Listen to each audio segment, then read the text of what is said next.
G'day fellas, welcome back to a casted game between Just Gloomy spawning in the north of the map playing on the Ethiopians and his opponent spawning in the south of the map, Valor Morgulus, who we're just going to be calling Valor because Valor Morgulus is probably a little bit too much for me to be saying, and he's going to be playing on the Hausa.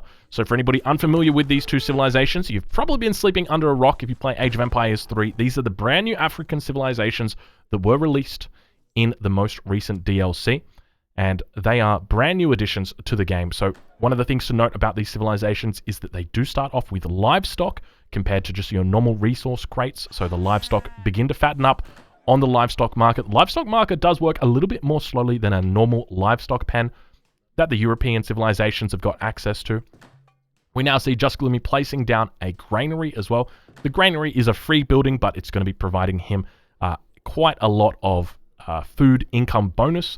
And because it is free, it does take 40 seconds to construct, so it does take quite a long time. We take a look down towards the south of the map and see that he is doing a bit of scouting. He spotted out a couple of treasures, an 80 wood treasure here. Definitely a nice little pickup for him, potentially a 20 coin treasure as well. We take a look at Valor. Valor is searching in the same direction, but obviously spawning on the opposite side of the map means that he's going to be coming across different treasures. 100 food up here is definitely nothing to sniff at. So let's take a look and see whether he's going to go for that. He is indeed going to be going for that. So we'll take a look and see whether we've got a deck selected. Nothing just yet. Just Gloomy using the Chaos ability. We'll take a look exactly at what he's up to. He's going to be picking up that 80 wood treasure. So I'm expecting in this matchup, one of the things that we've seen evolve more recently is that the Hausa player is going to be the aggressive player. Hausa in particular have been very, very strong recently. And one of the things that happens with the Hausa is that they are getting a lot of units out extra fast. So it's definitely not something I'm going to be, not predicting. I'll say that much. Let's take a look at their decks, though. So we've got a deck out for Valor called Rush Merc. And so we've got the 3 villagers in Age 1. So it doesn't look like he's gone for the 4 semi-fattened cows, which is something that we do see a lot of players go for. He does actually have advanced agriculture in here. So one of the things to note is that with this deck, with this card, it sets the fields to 0. So normally a field costs, I think it's about 50 wood. I think they increased it from 40 up to 50. So it reduces that cost down to 0.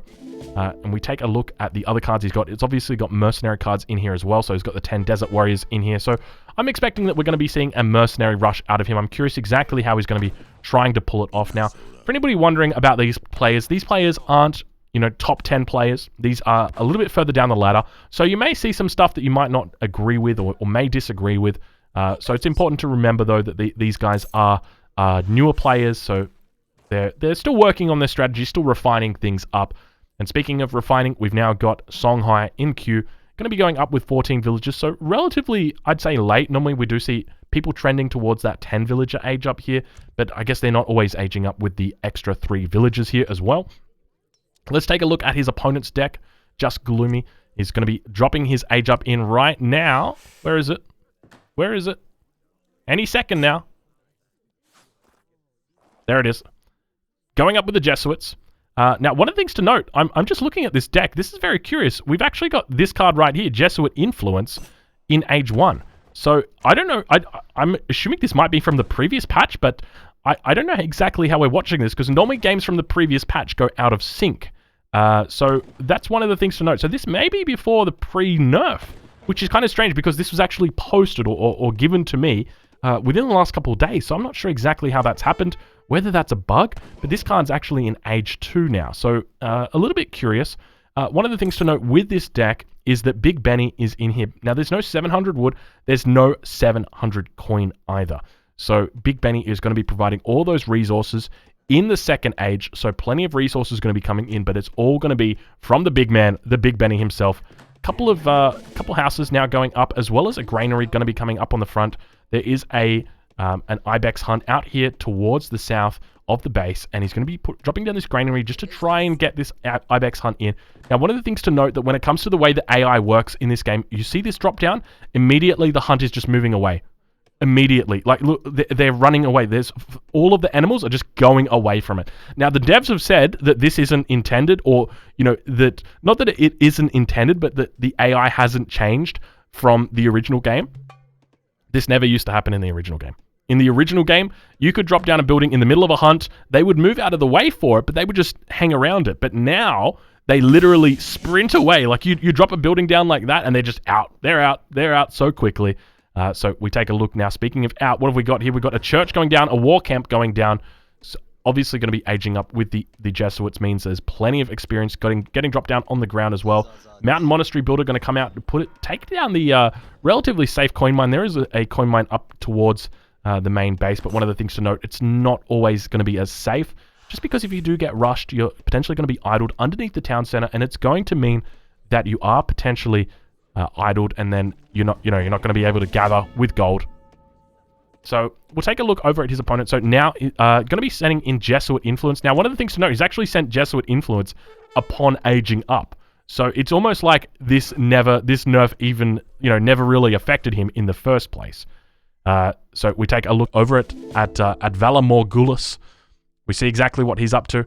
Looks like he's dropped down a forward war camp. He's sending in the mercenaries, so he's going to have 10 desert warriors out, coming out at 545, so not too bad at all for him. We see that a little bit of scouting's going on for Just Gloomy as well. Just Gloomy doing his best to head up towards the north here and spot that war camp out. So he's going to know that there's action due almost immediately. A forward villager out here as well. He's got to be careful with this. If this villager gets picked up, which undoubtedly is going to get picked up because these raiders have got a base of 7 movement speed. Explorer going to get snared up here. Got the 5 Gascania out now for Just Gloomy. And he's going to be having some Just Gloomy days, because I tell you what, that's a lot of military that's about to come in right now. 6 minutes 15, honestly, for even European civs, this is a lot of military. 10 infantry units, got the 5 cavalry units, that's quite a lot. And look at behind this, he's got 5 more coming in. He's also shipping 6 more from the home city. Like, this is a lot of stuff, even though this isn't the optimal build order. Even though I'm sure there's people watching this and they're going to be like, okay, he's not doing the best stuff. Yeah, he's not doing the best stuff, but this is still a lot of units. Like, this is a ridiculous amount of units at this point. 6 minutes 40, and there's this many units out already.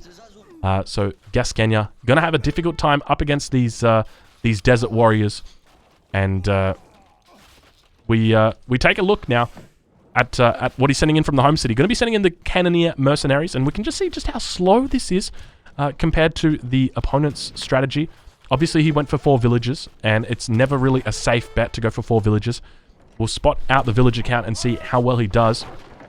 Now, one of the things to note is that when he's getting chased away like this, he's got villagers in the town center, so potentially going to get idled. Looks like the first... That wasn't a villager. I thought that was a villager that went down, but no, it wasn't. It looked like it was one of those Minutemen. But now he's going to be in a difficult spot because all these raiders are running out, and they're not connecting with the villagers. First villager going to be going down. Second villager up here to the north as well, potentially. And a third villager down towards the south. It's probably going to make it to the town center. It does manage to make it in. So down to 20 villagers at the moment. The band of Cannoneer mercenaries is going to come in, but one of the difficult things for him is even if this mercenary... Yeah, see, it came in, he had to cancel it because he knows. Like, look how many units are underneath this town center right now. He can't send this in. And this is part of the reason why we've seen Ethiopian players opting for a much faster build order to get these Cannoneers out much sooner, because right now it's at 7 minutes and they're trying to come out. So normally you're seeing these coming out at about 550, 555, something like that. It's, relatively early in comparison. But now towards the back of the map, we do spot that there is a watchtower that's going to be going up. We've got Desert Warriors getting trained here. He's going to be sending his band of Cannoneer mercenaries back to this watchtower. We spot that he's also got a couple villages down here as well. Down to 20 villages at this point. Looks like he's going to be going down to at least 19 villages. There's the 18th villager now going to be coming down and losing quite a lot of villagers. 17 villages now for him. And this is a tough spot. It's just going to continue to dwindle. Town center now going to be going down as well for Just Gloomy. And look at all the villages that are here. He's not even bothering with these. I think he's trying to get back to the town center, but it's just so hard for him to do it. There's so many units in here. He's got 16 raiders that are just going to town. Finally, the band of Cannoneer mercenaries have managed to come back in and try and hold here. But the main issue that he's going to have is he just lacks a significant amount of anti-cavalry to deal with these raiders. So he's going to have a very difficult job of holding this. We take a look back at his perspective. Just Gloomy down to 5 villages. What the hell happened to him? Down to 5. How is down to 4 villages at this point now?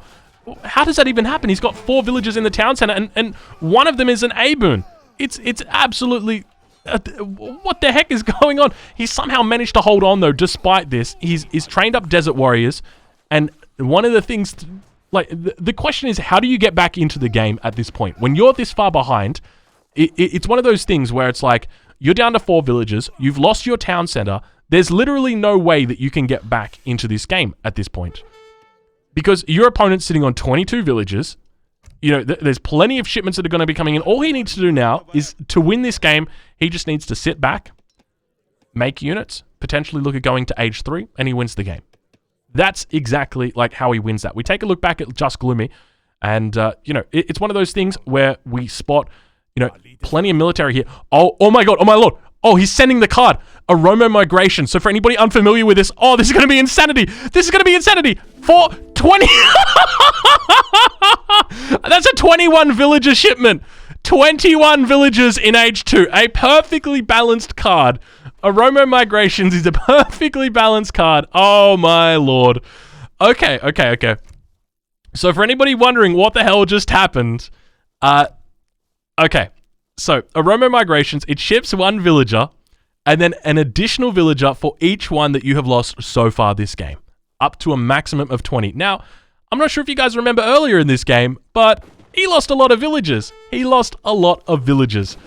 And as a result, so it caps at 20 extra villagers. So he's got 21 villagers. You know, why not? So that's probably going to be brought down. Maybe, you know, maybe to 10 villagers. I mean, he's obviously very far behind, but the fact that you could just get 21 villagers is so silly. Oh my god. Okay. Like, look at the scores. It's like nothing ever happened. Oh yeah, remember me completely outplaying you in the beginning of the game? Remember how I killed your town center? Remember how I killed all your villagers? Yeah, forget about it.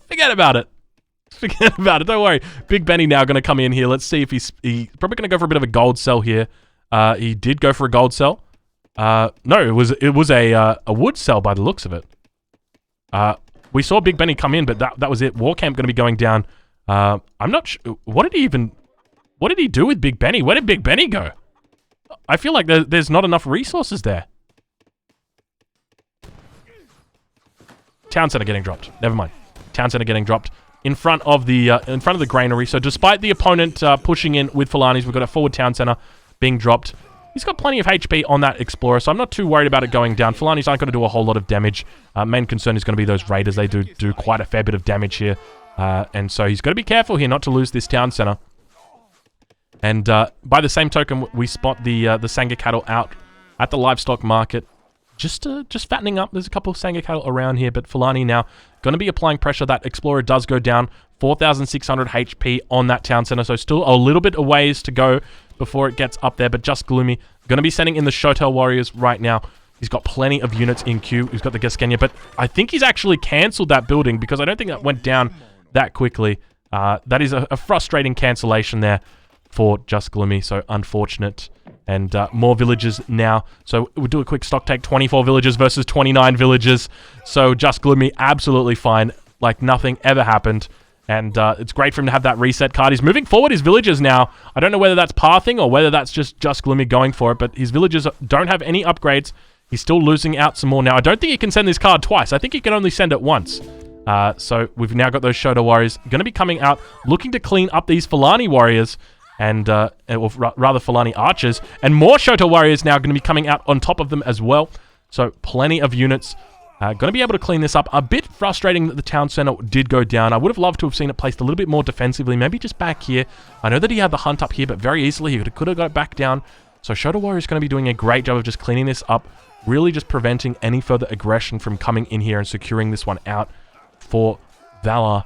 Valar, on the other hand, is going for Ganachi. So with Ganachi, going to be able to train those Akan. So it's going to be providing him... Let's take a look. It's going to be providing him some of the Akan Anobius, I think they're called. Ancobias is what they're called. And allow them to be trained from the war camp as well. So they're kind of like a musketeer unit. Slightly... how do you say? A slight AoE attack on them. They use an older musket. And with an older musket, you can't guarantee where it's going to hit. So that's why they get that very slight AoE increase. But now pushing forward, the Shotel Warriors getting on top of the Falani Archers. Most likely going to be taking them down in the Akan. Doing their best just to fire off a couple shots. The Akan do have a 3 times bonus against cavalry. They don't have any bonus against this type of infantry, which is shock infantry. Sort of like a pseudo cavalry infantry combination. So they're only going to be doing 9 damage, so not that good at all against Shoto warriors. So really, I would almost be fighting against that. I guess they do a fair bit of damage in range, though. So one thing to be aware of. He's going to begin pushing through now, and we see that there's still plenty of units here for Just Gloomy. So scores looking to start to pull apart now. Valar getting ahead. But one of the things to note is that, Just Gloomy definitely doesn't have him out of the woodworks just yet. Plenty of Shotel warriors here, still training up Gascania, sending Gascania from the home city. Explorers out here as well. Going to be getting in the mix. 164 damages, or 164 HP is going to be tanking up plenty. And a great effort from him looking to clear this one up. We see scores are still relatively close at this point. More Fulani archers on the back line now. We take a look over at Valar. Nothing coming in from the home city. He does have that shipment available. A little bit of resources stacked up right now. 1,300 wood. So it's one of those things where, you get into this tough position. You thought that you were beating back your opponent. You relax a little bit, and this is what happens. You sort of get overwhelmed. We can see that there's a lot of units that are in queue right now, sending in through the 700 influence as well. He's got nothing further that can really be sent through. He's got the air Berbers that can be sent from the home city. He's only 1 villager though, so not really worth sending. Also got the 2 camp builders. So the 2 camp builders could be sent here. Camp builders are going to be... I think they can turn into watchtowers as well. But now going to be getting picked off here. A couple raiders losing a fair amount of health. And just spotting out those desert warriors. Look how much damage they're getting off on that explorer. But unfortunately, they're just going to be going down to the massive Gascania. And we look like Just Gloomy may be pulling ahead potentially here, just simply because he's got the larger mass. Valar is doing his best to try and get out some units in response, but Just Gloomy is going to be sending in reinforcements. He's got Gascania that are out here on the front line. They need to be moving out towards the front here. He's got 7... Is that 7 Gascania right there? 7 Gascania and an Aben as well. So really doing a great job. More Desert Warriors on the back here as well. We take a quick look at villager counts. We've got 22 villagers here for Just Gloomy versus 36 for Valar. So even though Valar is relatively close to Just Gloomy, I feel like realistically he's still probably ahead by quite a bit. More villagers up towards the north here as well. Going to be picking up a nice and relatively safe hunt. It's out of the way. Even though it has been scouted out by his opponent, it's still going to be one of those things where it hasn't been, really discovered or really threatened. Big Benny now going to be coming in as well for our Ethiopian player. And so with this, the palace is going to be going up. There's a lot of potential with this palace. Now keep in mind, he did go up with the Jesuits, so going up with the Jesuits is going to mean that he's going to have access to the Conquistador, and we do actually see Conquistadors now being trained up by him. So he's got plenty of influence in the bag, 639 when we compare that to his opponent, only sitting on 464.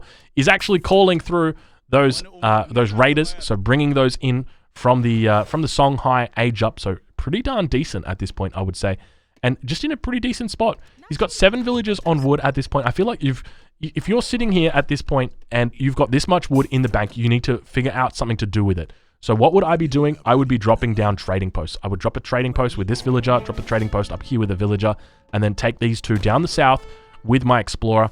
And now he's going to be careful because he's moving into range of the fort, and that fort does do a lot of damage. It's kind of like an aggro fort, just a little bit smaller, and isn't it just such a good-looking fort? I love the look of this fort, man. The styling on this is so good. The graphics are just really, really mind-blowing. It's crazy to think that this game is 15 years old, and it looks this darn good. God, that looks good. All right. More Conquistadors going to be coming out, and Desert Archers now being trained up from the watchtower at the back of the map. We take a look what other options he's got to send in from the home city. Doesn't really look like a lot. Now, we've got a bit of a lull in the action, so I'm going to just speed it up ever so slightly.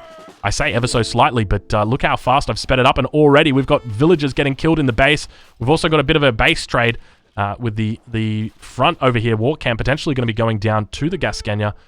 War camp on the back, though, going to be going down to the Raiders. So, take it where you will. Conquistadors doing a good job of just applying a little bit of pressure. Not a lot of HP, 180 HP, so don't think of them too much like a Dragoon. They look like a Dragoon. They smell like a Dragoon, but I tell you what, they definitely don't feel like a Dragoon. But they probably taste like a Dragoon. 19 damage is a fair amount of damage, so going to be able to take out these Raiders very easily. Look at the amount of damage that comes off on them. So a decent job of cleaning this one up. Down towards the south, though, we spot that war camp going to go down, as well as a couple Shoto warriors in Gascania on this. Still more units coming out. Going to be able to contest with this, and 3 raiders coming back just to clean that up. And Just Gloomy looking pretty good despite being behind 42 villagers versus 22. So almost double the villagers or half the villagers of his opponent. Still managing to keep up incredibly well in military mass. And it's one of the things that, you know, when you're behind, it's so important to really try and go for the throat like this. And that's exactly what he's doing. So 10 Conquistadors out right now, 12 Shuttle Warriors. He's got 12 Gascania out. And then he's got some Desert Archers as well. So a really decent mass right now. Just Gloomy going to be pushing in and looking to try and secure this victory. Is he going to be able to do it? He sent through Oromo Migrations. He had 4 villagers at one point and managed to get himself all the way back up. He's now in a position where he's going to be taking out potential raiders on the front line. Raiders have only got 180 HP, so they're going to get absolutely melted by these Gascania. And we see how quickly they're going through the back line now as well. Shuttle Warriors going to be doing a great job of dealing with the Desert Warriors. They do have that bonus against shock infantry, but look how well he's just cleaned this up. Just Gloomy doing a great job getting back into this game. Trying to drop down a second watchtower, but no villagers are on this anymore. I say that, but where's... he sent through the war camp. That's what it was. He sent through the war camp builders. We talked about that earlier. He had 2 infinite war camps, and that was definitely sent through from the home city. There was no villagers there building it, and the war camp did go up as well. 2 villagers now going to be going down, and Valar looks like he might be in a bit of a difficult spot. He's up a lot of score at the moment, but is he going to be able to overwhelm this mass? Is he actually going to be able to pull this off? Just Gloomy was down 4 villagers to his opponent, who was sitting on like 28 villagers at the time. Now he's going to be in a difficult spot because he's losing all of his infrastructure. We saw those 5 units trying to get out, trying to sneak out at the last second. Fulani Archer's undoubtedly going to be able to get out and get through this. And I guess the question is, where do you go from here? It almost looks like Valar wants to do a bit of a revolt at this point. He's got 1,000 of every resource, so hopefully he's dropping down some infrastructure in the base. We do see 2 war camps going down. We've got 2 watchtowers as well going up with the Akan and Kobias, so going to be providing him a little bit more of a reinforcement. And now sending in through 5 Lafidi Knights from the home city. More Falanis getting trained out, but losing these 5 Falani on the front line, so making it a bit of a mistake. More Gascania going to be coming in for Just Gloomy as well. His opponent's up 4k score, but he's up a lot of military production at this point in time. So many units here, 16, 24, 28, 29 military units compared to his opponent who sits on absolutely, what's he got? 6 military units out at this point. It's a difficult spot. He's going to do his best. A couple villagers on the front line that are tanking. This is not what he wants to be attacking. He needs to be going for these military units. Even though those villagers look juicy right now, all he needs to do is just kill those military. Get them out of here. Lafidi Knights now coming in from the town center. He's going to be looking pretty decent with these. Valar doing his best to try and get on top of his opponent. The Lafidis are just so damn strong, though. That's the thing. Even though his opponent's got more than 30 military military population, Lafidi Knights are going to be just so much stronger. Conquistadors focusing them down, trying to get their DPS out onto it. We spot the Lafidis now getting onto the back line as well, just doing their best to poke down, taking out one more Conquistador. Fulani's going to be trying to hold here. A couple of watchtowers going to be providing plenty of cover fire. We spot a huge batch of Desert Warrior, 10 Desert Warriors coming out. He's got no more food left. This is the last hold. He's going to potentially be able to do this. Lafidi Knights remain. A single Lafidi Knight going to be able to hold this one on. And look how tanky he is, 529 HP. No upgrades on this one, but just so strong. And it looks like Valar does manage to hold the game against his opponent, who was so behind and somehow managed to get back into this game. I'm going to speed it up at this point because I suspect we're probably going to have good game getting called relatively soon. We just spot all those extra units coming out for Valar at this point, building up a significant mass. We take a look over at his opponent. Opponent now going to be pushing in Just Gloomy from the north for a final death push here, but at this point, it's almost certain to go the way of Valar. There's just too much of a mass here. He's way too far ahead. 28 villagers of his opponent who's on 42. So very far ahead when it comes to economy. And when you look at this mass, you know, there's 21 Desert Warriors here. Going to be able to hold this without too much of a concern. He's going to have reinforcements potentially coming in as well. So I don't think he's worried in the slightest. Towards the north, a couple of raiders being very well microed on top of those Desert Archers. And the absolute cleanup is happening right now. So Just Gloomy, very well played, mate. A very nice use of that Oromo Migrations. Just Gloomy even saying in the chat, need a new strat to deal with this, I guess. GG. GG indeed, Just Gloomy. Well played, Valar. And a really nice game there. What do you guys think of Oromo Migrations? I've got a feeling that it might get nerfed in the future because I tell you what, that seemed a little bit crazy. 21 villagers right there. Fellas, if you're watching this on YouTube and have enjoyed the video, I encourage you to leave a like. If you think I missed anything, make sure you leave a comment and I'll catch you guys in the next one.